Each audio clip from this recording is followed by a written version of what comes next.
Happy Tuesday. I'm meteorologist Justin Gehrts, and thanks for joining us with the 10 Weather Impact Show. And I'm meteorologist Aaron White, and we've had some really nice weather. I can't complain about it at all. I mean, it's just so much sunshine. Temperatures today a little bit warmer, getting up to the low 70s. So not bad for May when it could be, hot and humid already. Right. And there is going to be a little bit of that heat and humidity coming up in less than a week now already. But today is just pretty much spot on normal, about as close as you're going to get typically to what you'd have on the 12th day of May. So yeah, and I feel like there's so many years where you get into May and it may start off a little cool and then it's just like summer.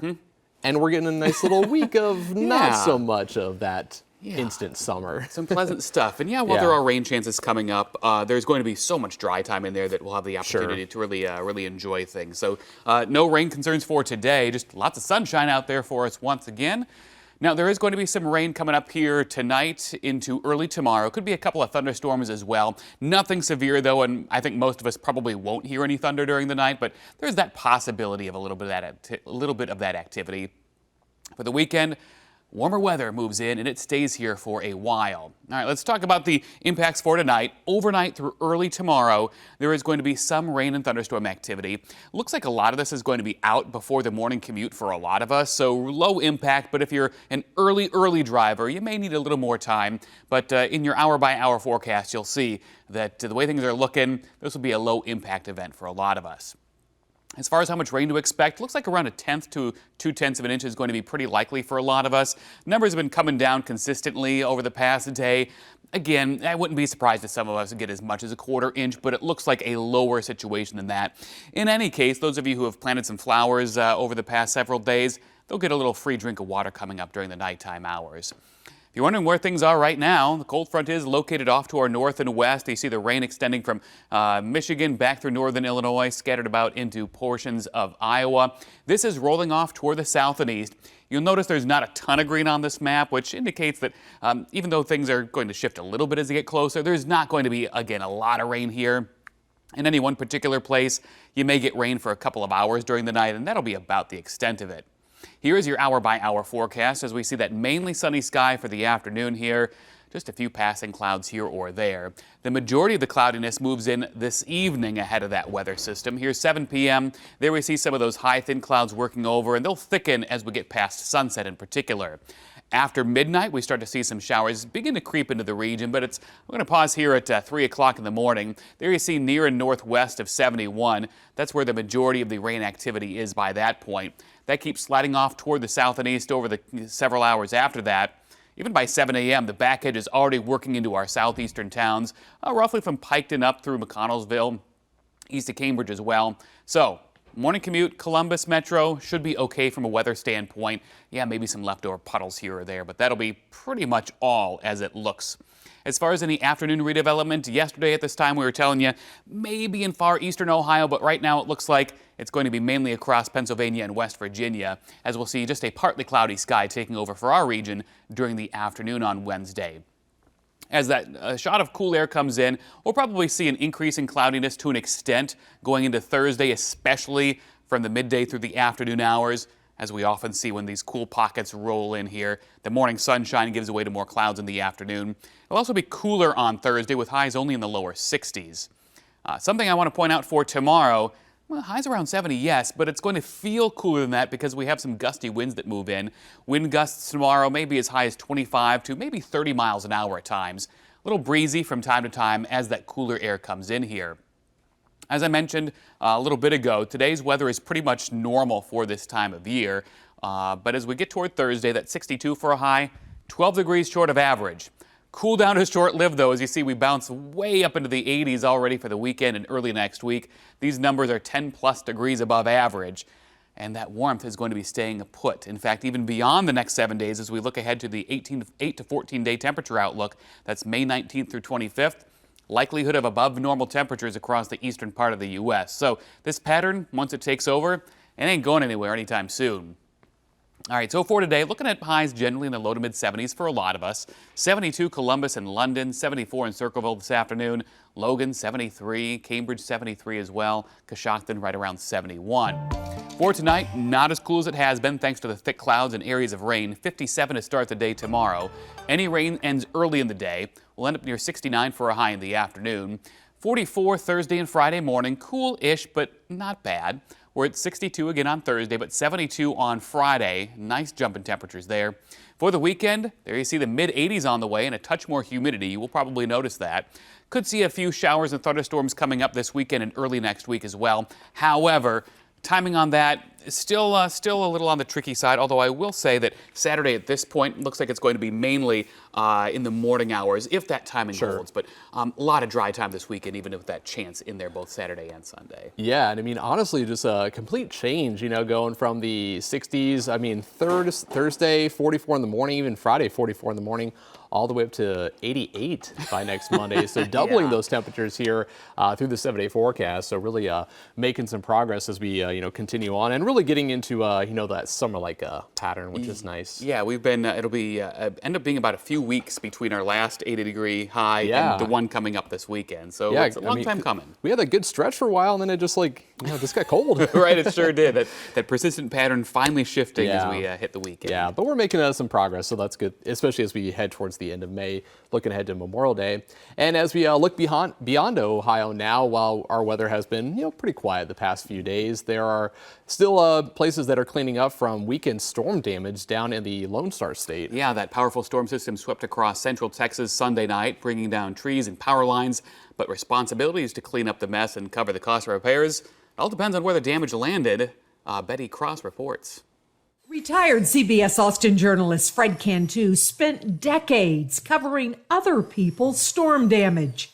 Today, the roles reversed. Fred is cutting up this large limb that fell in his backyard so he can stack the branches on the curb for pickup. I went into the backyard and the trees were waving around and everything already. It wasn't long before wind gusts of 50 to 70 miles an hour blew through Austin, snapping off limbs and toppling tall trees. The Austin Fire Department was here because this big tree had fallen down across the street here and was blocking the road.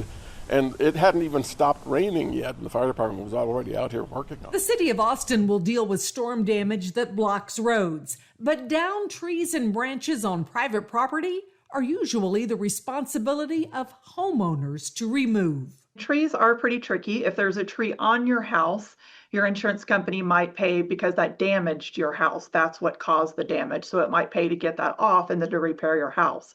But if the tree didn't damage your house, then insurance company isn't likely to pay for that. The expense of removing trees, it's going to fall on the homeowner? Right. Yep, probably so. Same thing goes with a car. If a tree fell next to your car, that's different than if a tree fell on your car. The Texas Department of Insurance says the first step is to call your insurance company and schedule an adjuster to come to your house. Then take pictures and video of damage before you move branches or make temporary repairs. Fred knows removing this downed tree limb won't be covered by insurance. He's just happy he got his leaky roof replaced earlier this year. I got my roof done in February, and my neighbor just got his done last week, so we were both really lucky that we got it done before this storm blew through.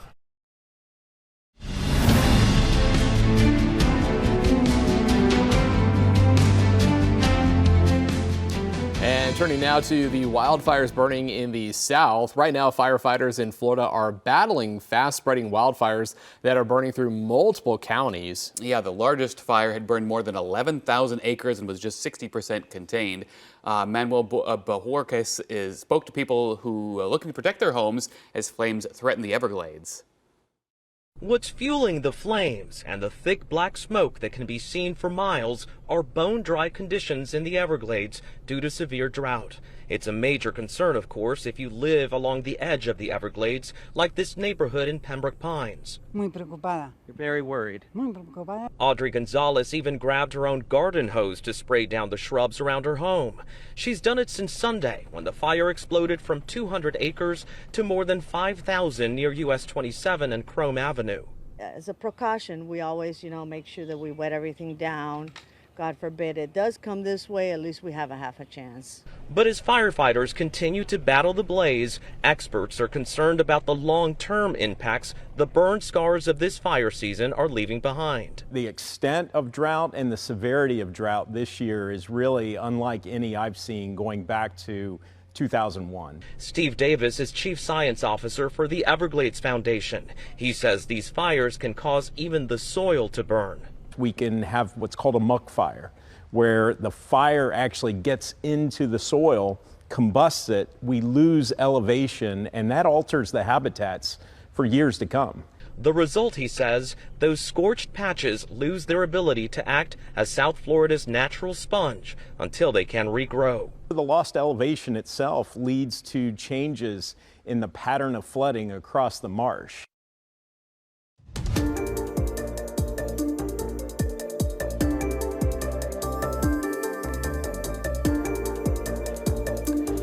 And as we switch things up to talk about our environment, starting first with a fun adventure on the Ohio River. Right now, a group is on a weeks-long expedition in a wooden canoe. Oh, wow. This is a look at some of that setup that took place on Sunday.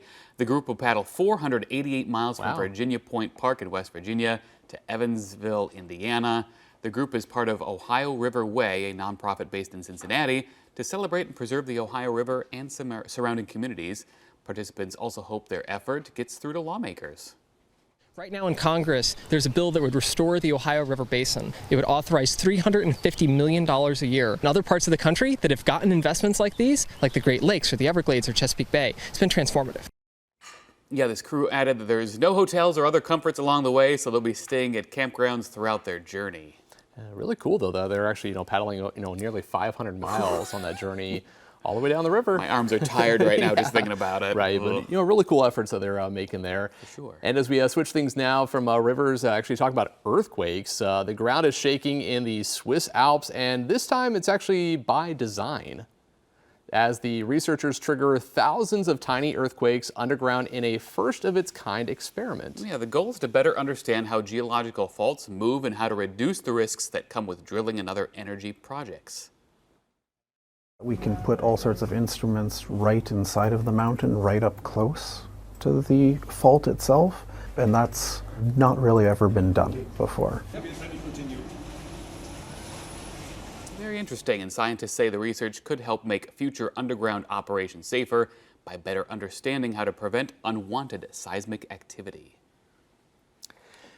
And of course, whatever we are doing in the environment, understanding the forecast also helps greatly and gets out and, get things done. But despite all the apps and weather maps at our fingertips, forecasts can still sometimes be a little bit uncertain. Yeah, and as extreme weather events become more frequent and unpredictable, private companies are stepping in, trying to make weather predictions faster, smarter, and supposedly more accurate than ever before with the help of artificial intelligence. Ben Tracy with our partners at Climate Central digs into the data and the doubts behind the coming weather revolution. In his backyard outside Oklahoma City. Did you warn your neighbors about what you're doing? Yes, I did, yes. Sean Reeb is starting a new part-time job. What's your title with this new job? Oh, I'm their launch operator here. Oh, really, sir? He's launching a weather balloon for a startup called Windborne Systems. Good job. How's it feel? Oh, it was great. Yeah, no, that was a lot of fun. Here's the balloon we just launched. Jehan Godridge trains citizen scientists like Sean all around the world. The balloons collect data on wind, temperature, and humidity, crucial to weather forecasts. Each one costs about $1,000. No offense, it kind of looks like a trash bag. How long will that stay up? One example is we have one that's been flying for 77.5 days, but our average flight time right now is around 12 days. Most of the data driving the forecasts we use comes from the U.S. government, despite recent budget cuts. But typical weather balloons used daily by the National Weather Service only last for a few hours. Windborne says its balloons circle the globe and are remotely controlled, collecting 30 times more data and covering the 85% of Earth, mostly ocean, where government balloons rarely go. You really need this level of monitoring to do accurate weather forecasting. John Dean, Winborn's 28-year-old CEO, helped start the company in 2019 with classmates from Stanford. At its Silicon Valley headquarters, they track balloon launches worldwide. I see Guam, I see Korea, I see Alaska. Including from the very first site in New York. That's mom and dad's backyard. That's my parents' backyard. Winborn has about 100 balloons in the air, but has plans for 10,000. Better forecasting is needed as climate change fuels an increase in billion-dollar weather disasters, now striking the U.S. on average every 19 days, compared to every 82 days in the 1980s, according to Climate Central. There it goes. The federal government is now using Winborn's data, and the company is among several developing AI models that can generate new high-resolution forecasts every 6 hours. This could save lives and property by extending warning times for hailstorms and tornadoes from 15 minutes to as much as an hour, and targeting more precise hurricane landfalls days in advance. You're not going to move the hurricane, but you could prepare people better. Amy McGovern, a meteorology professor at the University of Oklahoma, says these AI models are trained on decades of government-funded data. AI is really, really good at pattern recognition. So if you can give it tons of data, it can find patterns that humans aren't going to be able to do, and it can do it really quickly. But just like human forecasters, she says AI can struggle with extreme weather events. It doesn't know when it's wrong, and that's something that AI is not very good at yet. And when it's wrong, it thinks it's really right. Yes. It's very certain that it's right. Humans know when we're uncertain. We're like, no, I'm not real sure about this. I need to talk to some more people. The AI is like, nah, let's go. I got you a forecast. Let's go. Companies like Winborn say the solution is to keep feeding it information. The more data we have, the better the forecasts are going to get. For Climate Central, I'm Ben Tracy in Norman, Oklahoma. I used to help support the NOAA Weather Program Office, and they actually gave some federal funding to help support Winborn in their endeavors. Some really cool stuff, yeah. Yeah, cool to see that there. Well, finally today, let's check out some new video into 10 TV. First up, getting out to enjoy the natural world is something that is naturally human, despite the hardships we may encounter. In Gaza, despite severe shortages and devastation, a handful of surfers in Gaza City continue to hold on to the sports they love. One of the few remaining surfers in the strip said only 3 or 4 surfers are still practicing because of the lack of equipment and impossibility of replacing damaged boards. Yeah, it's good to see that they're still able to get out and surf and having some older boards. They're still able to do what they love, of course. And one of the surfers said, quote, most of them left this sport because there are, of course, no boards left and there's no equipment for these boards. The board gets damaged and there's nothing to replace it or parts to repair these boards, end quote. According to the Abu Assis, no new surfboards have actually entered Gaza since 2007, so almost 20 years now. During repeated displacements caused by the war, he said he protected his surfboards above all else. Yeah, that's a long time to not be able to replenish any supplies or anything like that. So they've certainly taken a lot of care of those. And finally today, a rare, cloudy, and foggy launch. On Monday, SpaceX held a Falcon 9 launch at the NROL 172 mission. Yeah, this is actually the second flight for the first stage booster supporting this mission, which previously launched one Starlink mission.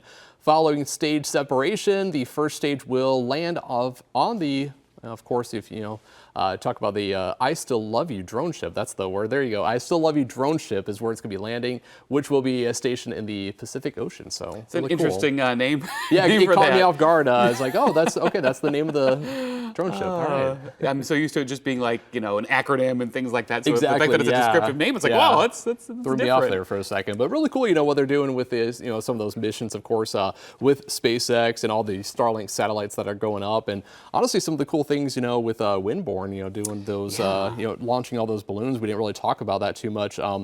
And how long some of those are actually staying in the atmosphere and the control they have of those. Yeah, collecting data. I know that at least on an experimental basis, they've ingested some of that data into forecast models to see how it affects things like tropical, like hurricane forecasts and things like that. So interesting to see that, all these new ideas on how we can augment and supplement our existing systems with all these new novel ways of collecting weather data. Yeah, and I mean, weather forecasting has come a long ways, even in the last 10 years. Right, in the time that we've been doing this. Yeah, and I think back from the 70s, the 80s, the 90s, all the way to today, and now implementing AI, Yeah. it's only going to get better, Yeah, which is a lot really of cutting good. edge stuff going on for sure. Yeah, and as we talk about our forecast, we of course have some rain in the forecast tonight into early tomorrow, and then the warmer temperatures on the way for the weekend. Coming up later on this afternoon, Chief Meteorologist Chris Tomer will be in with that latest forecast. So until then, you can catch more news and weather online as always at 10tv.com.